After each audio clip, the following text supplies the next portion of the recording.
Episode के starting में Frankie गुस्से में आकर CP9 वालों पर हमला कर देता है, पर वो बार वाला आदमी उसके अटैक को रोक देता है, जिसे देखकर फ्रैंकी बोलता है कि एक मिनट, तुम तो वही बार वाले थे, तो यहाँ पर गैलीला कंपनी के साथ क्या कर रहे हो?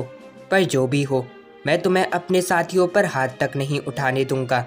और ये कहने के बाद वो उस बार वाले आदमी को अपने ऊपर उठा लेता है और बोलता है कि आखिरकार तुम सब यहाँ पर आए क्यों थे? और तभी पीछे से लूची वहाँ पर आकर फ्रैंकी को मार के पीछे फेंक देता है। फ्रैंकी ये सब देखकर बोलता है कि एक बात बताओ, तुम सब आखिर हो कौन? जिसे सुनकर लूची बोलता है कि मैं ये बात बार बार नहीं बताना चाहता। सुनो, हम सब शुरू से ही गवर्नमेंट के लोग थे और आगे तो तुम्हें पता ही होगा कि हम यहाँ पर तुम्हारे पास क्यों आए। फ्रैंकी, क्या बोलो कुटी फ्लैम? फ्रैंकी ये सब सुनकर काफ़ी ज़्यादा चौंक जाता है और बोलता है कि मैं नहीं जानता कि तुम सबको ये कैसे पता चला, पर पहले ये बात बताओ कि आइसबर्ग ठीक है या फिर नहीं। जिसे सुनकर लूची बोलता है कि हमने उसे कब का मार दिया। वैसे हाँ, ये सारी की सारी बातें छोड़ो, तुम वही हो जिसे आइसबर्ग ने प्लूटोन के ब्लूप्रिंट दिए थे। चुपचाप वो हमें दे दो। और ये सब सुनकर फ्रैंकी पहले की बातें याद करता है और बोलता है कि मैं तुम्हें कुछ नहीं देने वाला। और ये कहने के बाद वो लूची के ऊपर हमला कर देता है, पर लूची उसके अटैक को आराम से डॉज कर देता है और फिर उसने फ्रैंकी को बहुत तेज़ी से मार के पीछे वाली दीवार में मार दिया। यहाँ पर लूची सामने देखकर बोलता है कि आखिरकार ये किसका कमरा है, पर वैसे ये काफ़ी ज़्यादा पुराना है और साथ ही यहाँ पर टॉम, फ्रैंकी और आइसबर्ग का नाम भी है, तो ब्लूप्रिंट पक्का यहीं पर होंगे, इसलिए जाकर उन्हें हर जगह ढूंढो। और इस सब के बाद लूची एक फ़ोटो देखने वाला होता है, पर तभी पीछे से फ्रैंकी बोलता है कि रुक जाओ, तुम उसे नहीं छू सकते, तुम्हारा उसे छूने का कोई हक नहीं, तुम जैसा कोई हमारे परिवार की फ़ोटो को नहीं छू सकता। और इस सब के बाद हमें 22 साल पहले के पास्ट का सीन दिखाया गया, जहाँ पर फ्रैंकी अपनी बैटलशिप के साथ एक बड़े से मॉन्स्टर से लड़ रहा होता है, पर उस मॉन्स्टर ने फ्रैंकी को मार के उसे दूर आइसबर्ग के पास फेंक दिया। आइसबर्ग ये सब देखकर फ्रैंकी को मार के बोलता है कि तुम ये सब बेकार की शिप कब तक बनाते रहोगे? जिसे सुनकर फ्रैंकी बोलता है कि क्या बोला, बेकार का काम? ये एक बहुत ज़्यादा ताकतवर बैटलशिप थी।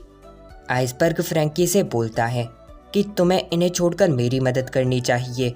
और तभी पीछे से वहाँ पर टॉम आ जाता है, जिसने हवा में ही एक पूरी की पूरी शिप खड़ी कर दी और फिर बोला कि चलो, हमारा काम तो हो गया, योकोज़ोना चलो घर पर चलें। और यहाँ पर वो दोनों पीछे से उन दोनों को देख रहे होते हैं और बोलते हैं कि टॉमसन रुक जाइए, हम भी आ रहे हैं। फिर यहाँ पर टॉम वर्कर के घर का सीन दिखाया गया, जहाँ पर वो सब लोग खाना खा रहे होते हैं और टॉम फ्रैंकी से बोलता है कि फ्रैंकी, तो आज तुमने कैसी बैटलशिप बनाई? जिसे सुनकर फ्रैंकी बोलता है कि वो बहुत अच्छी थी। पीछे से आइसबर्ग ये सब सुनकर बोलता है कि झूठ मत बोलो, वो बहुत ज़्यादा बेकार थी और नहीं टिक पाई। जिसे सुनकर फ्रैंकी बोलता है कि तुम तो अपना मुंह बंद रखो। टॉम ये सब देखकर हंसने लगता है और पीछे से वहाँ पर दादी कोकोरो आ गई और बोली, मैंने सुना वाटर 7 में सामान और कस्टमर ना मिलने की वजह से सब शिपराइट काफ़ी ज़्यादा परेशान हैं। वैसे ये सब पायरेट किंग के वन पीस के बारे में बताने के बाद से हुआ। हर तरफ पायरेट ही पायरेट फैल गए, इसलिए कोई भी वाटर 7 तक नहीं आ पाता और साथ ही जो लोग सामान लेने के लिए बाहर जाते उन्हें पायरेट्स बीच में ही रोक लेते। पीछे से फ्रैंकी ये सब सुनकर टॉम से बोलता है कि टॉमसन, आप मुझे पायरेट की शिप बनाना सिखाओ। जिसे सुनकर टॉम बोलता है कि सुनो, पायरेट शिप जैसा कुछ भी नहीं होता। एक बोट पर अगर पायरेट का स्कल वाला निशान होगा तो वो एक बड़ी शिप जितने के बराबर ही है। बस फ़र्क है कि तुम सब क्या बनाते हो। पर चाहे जो भी हो, तुम जो भी चीज़ बनाओ और वो जैसे भी बने, उस पर हमेशा से गर्व करना। फिर यहाँ पर रात का सीन दिखाया गया, जहाँ पर फ्रैंकी टॉम से बोलता है कि आप क्या नहीं सोने वाले? जिसे सुनकर टॉम बोलता है कि मैं एक ज़रूरी काम पर काम कर रहा हूँ और अगर ये पूरा हो गया तो पता है क्या, वाटर 7 फिर से जिंदा हो जाएगा। फिर यहाँ पर अगले दिन का सीन दिखाया गया, जहाँ पर अचानक से एक बहुत बड़ी सी शिप आ गई, जिसे देखकर सब लोग बोलते हैं कि वो तो गवर्नमेंट की शिप है, पर वो वाटर 7 में क्यों आई। और इस सब के बाद हमें कुछ देर बाद का सीन दिखाया गया, जहाँ पर नेवी वाले टॉम को पकड़ कर ले जा रहे होते हैं, जिसे देखकर पीछे से फ्रैंकी और आइसबर्ग बोलते हैं कि पर क्यों, उन्हें हमें वापस करो। टॉम ये सुनकर उन दोनों से बोलता है कि सुनो, मेरी चिंता मत करना, मुझे कुछ भी नहीं होने वाला। और इस सब के बाद नेवी वाले टॉम को एक जज के पास ले गए, जहाँ पर वो टॉम से बोलता है कि पायरेट किंग गोल्डी रॉजर की ओरो जैक्सन बनाने के लिए तुम्हें सज़ा सुनाई जाती है, इसलिए तुम्हें एनीज लॉबी ले जाकर एग्जीक्यूट कर दिया जाएगा। और यहाँ पर फ्रैंकी ये सब सुनकर बोलता है कि पर क्यों। यहाँ पर एक आदमी सब लोगों से बोलता है कि टॉम को मौत की सज़ा होगी, जिसे सुनकर बाकी सब बोलते हैं कि बढ़िया है, उसके साथ यही होना चाहिए था, क्योंकि उसने गोल्डी रॉजर की मदद करी थी। फिर यहाँ पर वापस से अंदर का सीन दिखाया गया, जहाँ पर टॉम बोलता है कि मैंने अपना काम करा, हाँ मैंने पायरेट किंग की शिप बनाई, पर इस सब से पहले मुझे कोई सज़ा दे। मैं इस शहर के लिए कुछ करना चाहता था, एक सी ट्रेन बनाकर, एक ऐसी ट्रेन जो पानी में चलेगी, और अगर ये प्रोजेक्ट काम कर गया तो वाटर 7 फिर से ज़िंदा हो जाएगा, सब लोग वो फिर से खुश हो जाएंगे। मुझे फ़र्क नहीं पड़ता कि सी ट्रेन बनने के बाद तुम मेरे साथ क्या करो, बस मुझे उसे पूरा करने दो, मैं वाटर 7 को बचा कर रहूँगा। जिसे सुनकर वो जज बोलता है कि अगर तुम ये करना चाहते हो तो फिर ठीक है, तो टाइम बताओ, तुम्हें इसमें कितना समय लगेगा। टॉम ये सुनकर बोलता है कि पूरे 10 साल। जिसे सुनकर वो जज बोलता है कि तो फिर ठीक है, जाओ और उस शिप को बनाओ, हम 10 साल के लिए तुम्हारी सज़ा माफ़ करते हैं। फिर यहाँ पर कुछ देर बाद का सीन दिखाया गया, जहाँ पर टॉम हंसकर बोलता है कि देखा, मैं फिर से बच गया। जिसे सुनकर आइसबर्ग बोलता है कि टॉमसन, आपने पायरेट किंग का शिप बनाया और साथ ही आप उस ट्रेन को बनाने की भी सोच रहे थे, आप तो सही में कमाल के निकले। और तभी पीछे से फ्रैंकी बोलता है कि ठीक है, मैंने खाना खा लिया, मैं जा रहा हूँ।